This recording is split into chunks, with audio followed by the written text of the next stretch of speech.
Di sini saya akan menjelaskan tentang geometri dasar itu apa sih. Di geometri dasar itu adalah ilmu yang mempelajari tentang hubungan sisi dan sudut dalam segitiga. Nah, di sini aku akan menjelaskan tentang ada sin itu sinus, cos itu cosinus, tan itu tangan, dan ada simbolnya. Ini simbolnya tetra. Di situ bisa alfa dan bisa delta, bisa beta. Lalu di sini aku akan menggambarkan tentang segitiga siku-siku, contohnya sikunya. Lalu ini adalah depannya.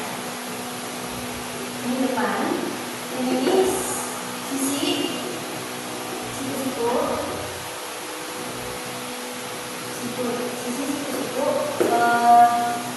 samping, dan ini hipotenusa atau nama lainnya itu hipotenusa, dan amplitunya itu miring.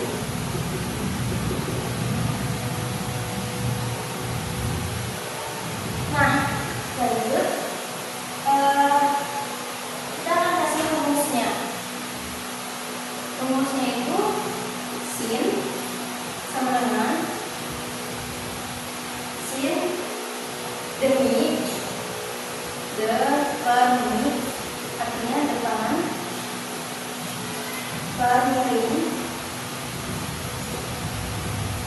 cos itu sa per miring, artinya samping per miring. Nah, tan itu desa, D per sa, artinya depan per samping. Nah, ini adalah rumusnya. Kita akan pakai ini. Nah, ini tuh ada kebalikannya, yaitu ada kosekan, sekan, dan kotaran. Itu akan dijelaskan sama teman saya.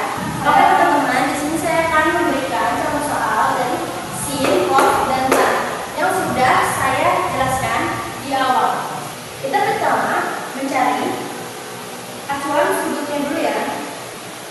Nah, depannya dari sisi sudut alfa ini adalah P, berarti kita tulis P. Lalu sampingnya itu adalah Q, dan miringnya itu adalah R. Nah, acuan sudut alfanya sudah ketemu, lalu kita mencari tentang betanya. Kita mencari depannya itu adalah Q, sampingnya itu adalah P, miringnya adalah R. Pakai rumus ini kita mencari rumus ini. Sinnya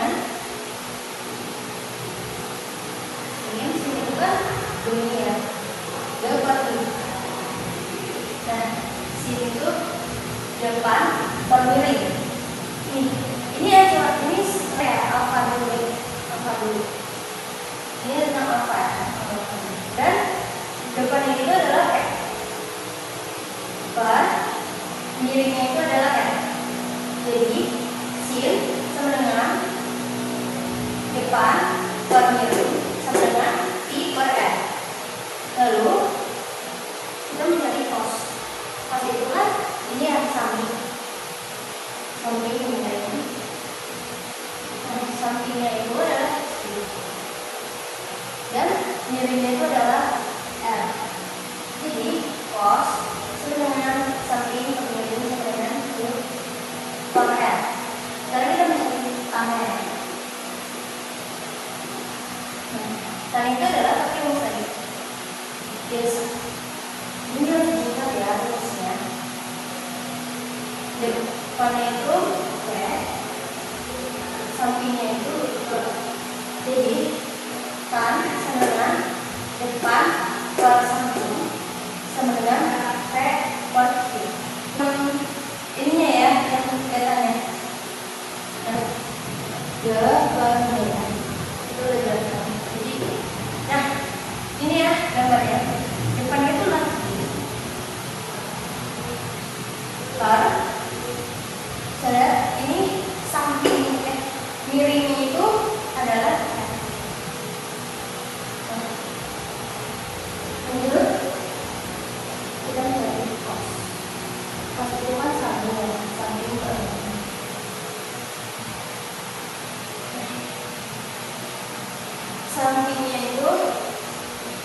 sampingnya itu P, miringnya itu L.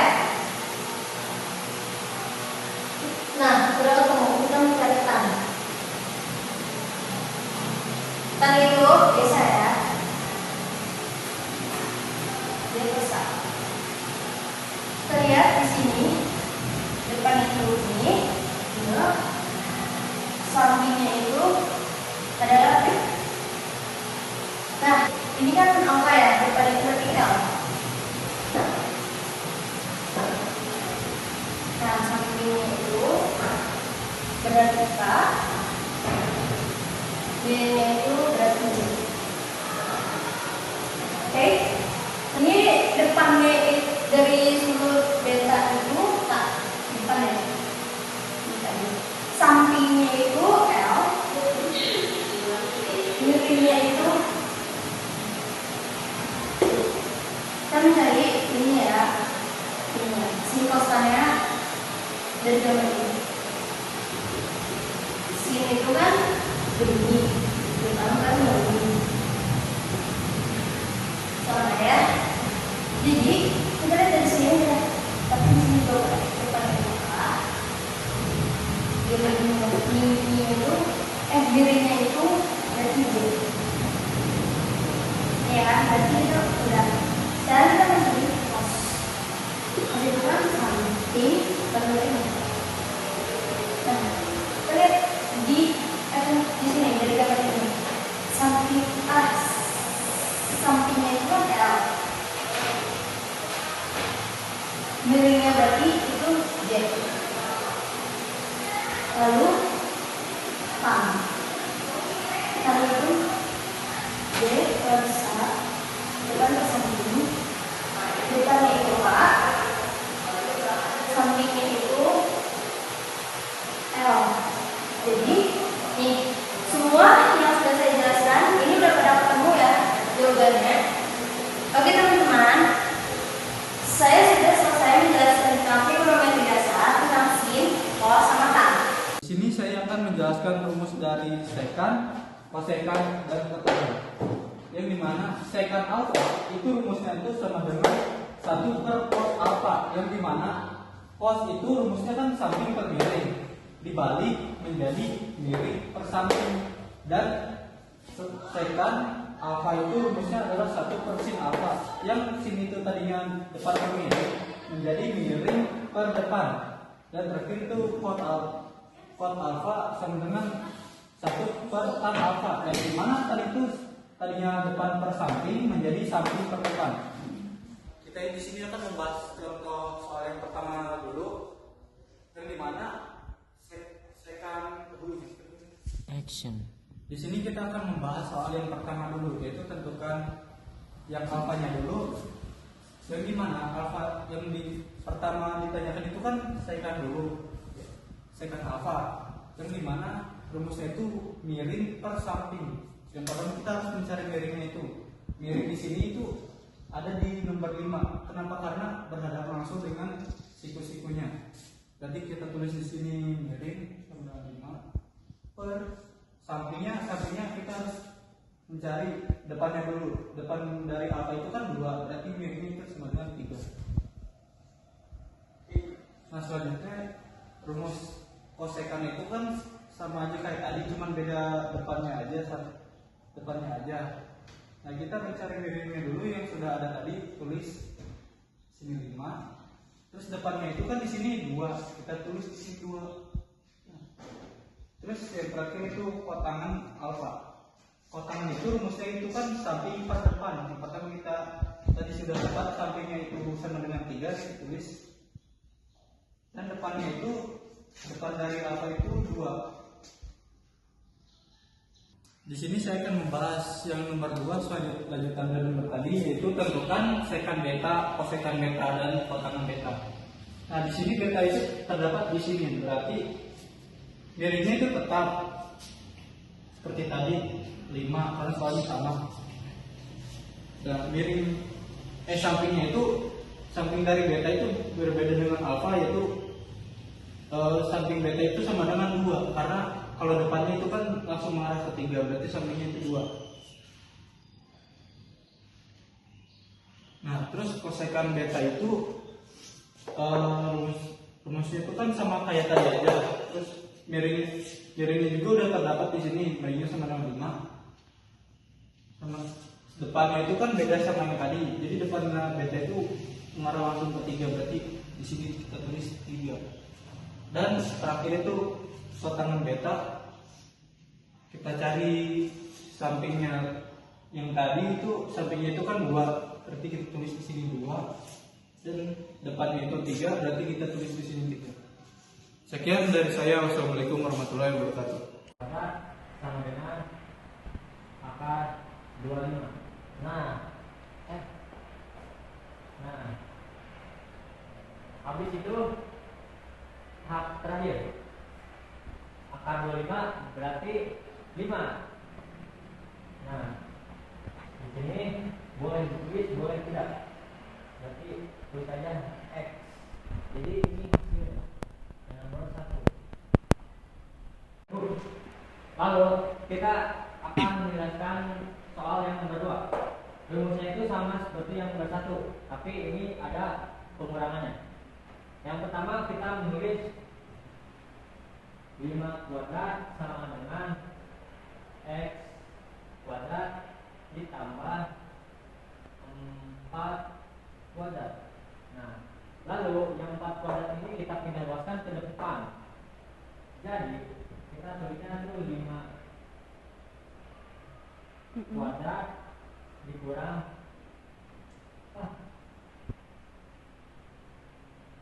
5 kuadrat dikurang 4 kuadrat. Di sininya X kuadrat. Nah, langsung kita itu 5 pangkat 2 itu 25. 25 dikurang 4 pangkat 2 16 sama dengan X kuadrat. Nah, langsung kita kurangi 25 kurang 16 itu 9. 9 sama dengan X kuadrat. Nah, lalu bagaimana cara menghilangkan akarnya? Cara menghilangkan kuadratnya itu kayak tadi. Kita tambahin akarnya. Berarti di sini jadi akar 9 sama dengan X akar X kuadrat. Nah, akar 9 berapa? Akar 9 3. Jadi ini hasil. Sudah 3. Sekian dari saya. Menjelaskan sudut istimewa. Sudut istimewa di dalam trigonometri itu ada sudut istimewa. Dan sudut istimewa ini bisa kita tahu dari jari kita ya teman-teman. Dan jari kelingking kita itu ada sin 0 derajat ya teman-teman. Saya lihat di situ. Terus untuk jari manis ada sin 30 derajat. Dan untuk jari tengah ada sin 45 derajat, jari telunjuk sin 60 derajat, dan jari jempol sin 90 derajat. Dan untuk posnya juga kita bisa pakai tangan kita ya, jari. Dan kalau pos ini kita harus pindah gini. Dan dari jempol kita ini ada 0 derajat, pos 0 derajat, dan pos 30 derajat, pos 45 derajat, pos 60 derajat, dan pos 90 derajat. Oke. Nilai dari sin, sekarang kita kembali ke sin ya. dalam derajatnya ini ada nilainya ya teman-teman. Oke, jadi nilai sin 0 derajat ini setengah akar 0 sama dengan setengah kali 0 sama dengan 0. Jadi sin 0 derajat 0. Sin 0 derajat setengah akar 0 sama dengan setengah kali 0 sama dengan 0. Jadi nilai sin 0 derajat sama dengan 0. Selanjutnya kita sin 30 derajat itu setengah akar 1 sama dengan setengah kali 1 sama dengan setengah ya. Jadi nilai dari sin 30 derajat sama dengan setengah, dan sin 45 derajat setengah akar 2 sama dengan nanti nilainya setengah akar 2 untuk sin 45 derajat. Untuk sin 30 derajat nilainya adalah setengah akar 3 4 dengan setengah kali 2 sama 1. Selanjutnya untuk cos kita dari 0 cos 0 derajat nilainya 1, dan untuk nilai untuk 30 derajat itu setengah akar 3, untuk 45 derajat setengah akar 2, untuk si cos 60 derajat setengah, dan untuk 90 derajat 0. Dan selanjutnya kita putar. Oke, jadi tadi itu adalah hasil dari sin per cos. Kita ingin mencari tan 0 derajat, itu sin 0 derajat per cos 0 derajat. Jadi sin 0 derajat itu 0, cos 0 derajat itu 1. Jadi 0 per 1 sama dengan 0. Jadi tan 0 derajat sama dengan 0. Jadi selanjutnya ada tan 30 derajat, itu jadinya nyarinya sin 30 derajat per cos 30 derajat sama dengan sin 30 derajat itu hasilnya setengah, dan cos 30 derajat itu setengah akar 3. Jadi setengah akar 3 per setengah akar 2 per setengah akar 3 sama dengan setengah 1 per akar 3 kali 3 akar 3 per akar 3 sama dengan akar 3 per 3 sama dengan 1 per 3. Untuk tan 45 derajat itu penggabungan sin 45 derajat dan cos 45 derajat. Sin 45 derajat itu setengah akar 2 per cos 45 derajat itu setengah akar 2. Jadi setengah akar 2 coret 2 per setengah akar 2 sama dengan 1. Dan selanjutnya ada tan 60 derajat. Tan 60 derajat itu dari sin 60 derajat setengah akar 3 dan cos 60 derajat setengah. Jadi setengah akar 3 per setengah sama dengan akar 3. Selanjutnya ada tan 90 derajat. Tan 90 derajat itu dari sin 90 derajat dari 1 dan cos 90 derajat sama dengan 0. Jadi 1 per 0 terus sama dengan tak terdefinisi teman-teman. Jadi begitu untuk Assalamualaikum warahmatullahi wabarakatuh. Perkenalkan, nama saya Faiza Hasanah. Saya bakal menjelaskan materi tentang sudut berelasi dan sudut kuadrat. Nah, jadi apa sih sudut berelasi itu? Jadi sudut berelasi itu sudutnya memiliki hubungan dalam segi arah. Kalau dalam kuadrat itu sistem koordinat kartesian. Di sini aku bakal gambarin dulu sudut kuadratnya.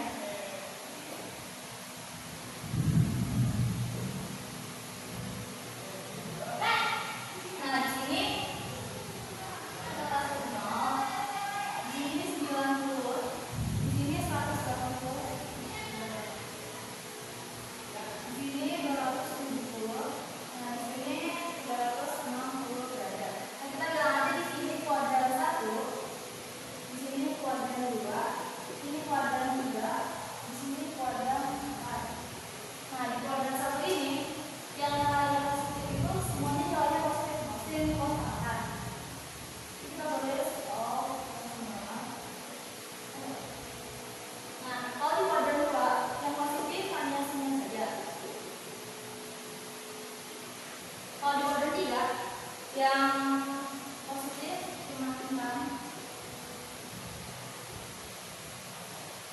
di kuadrat 4 cos yang positifnya. Nah, di sini aku bakal nulis dulu tentang perubahan atau letaknya. Ini aku mau bikin dulu soal.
min cos 60 derajat.